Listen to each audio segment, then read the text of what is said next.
Dans cette première partie, c'est intéressant de voir le parallèle que fait l'auteur des constitutions apostoliques entre l'Église et le navire. Lorsque tu rassembles l'Église de Dieu, exige comme le pilote d'un grand navire, donc il s'adresse à l'évêque.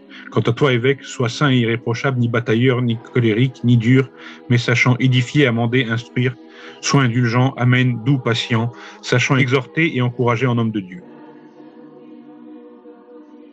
C'est une théologie qui se trouve dans la Bible et qui a été proposée par le prophète Jérémie.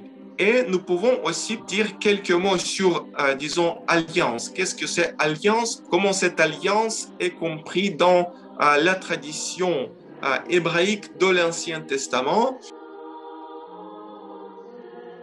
Du père Serge Bulgakov, extrait de son ouvrage L'orthodoxie. Je cite, « L'iconographie n'est pas une branche spéciale de l'art symbolique.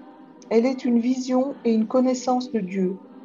Une vision et une connaissance de Dieu. Toutes les surfaces planes, convexes ou concaves du bâtiment finissent par modifier profondément la structure de ce dernier au profit d'une nouvelle perception visuelle.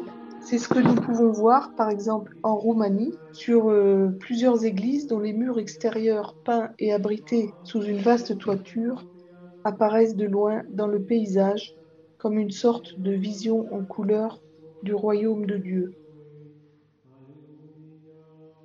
Cette union des deux natures sans confusion ni séparation a comme conséquence le fait que la Vierge Marie est mère de Dieu et Théotokos, comme le proclamera le symbole d'Éphèse, qui précise que c'est à cause de cette union que la Vierge est mère de Dieu, parce que c'est d'elle que Dieu le Verbe s'est adjoint l'humanité qu'il a prise en s'incarnant.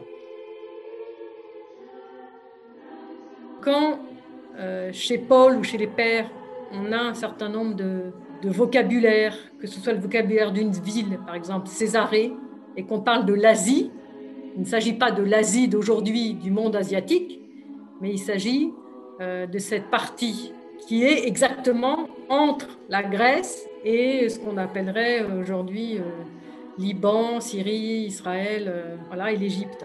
L'idée, c'est dès que possible pouvoir organiser des rencontres autour de ces interventions en présentiel. Par ces différents enregistrements, on espère pouvoir donner ces supports qui permettent à des groupes d'amis, tout simplement, de pouvoir se réunir et de pouvoir écouter, débattre, partager.